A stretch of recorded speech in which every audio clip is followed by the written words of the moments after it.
Well, I suppose there was a fair amount of illness about it, but we didn't seem to hear as much of it as we do now.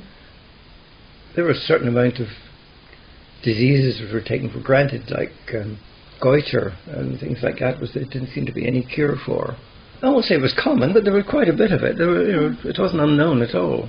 Of course, scarlet fever and things like that were common. Diphtheria, of course, was common.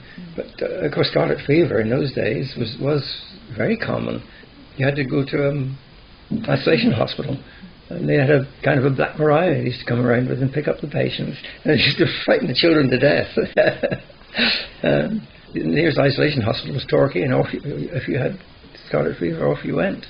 There was no haggling about it. If you had it, you went in the Black Mariah.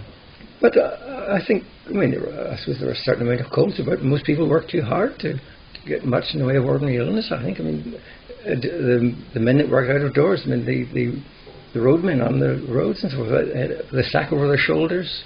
They didn't have a coat. They'd get absolutely soaking wet if it was a wet day, but it didn't seem to give them any illnesses. They were never, as I recall, they were never very poorly.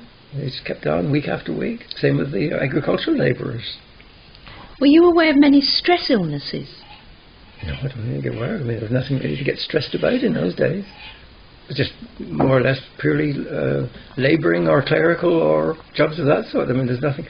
There were very few telephones about even. Just a few radios. Everyone didn't have radio even. I can remember, I must have been, I suppose, about 9 or 10 then, when we had the shop.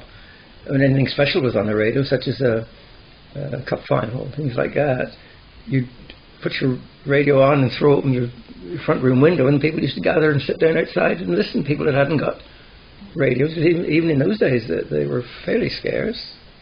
Even though we didn't have much, we didn't feel deprived. I suppose we'd never known it.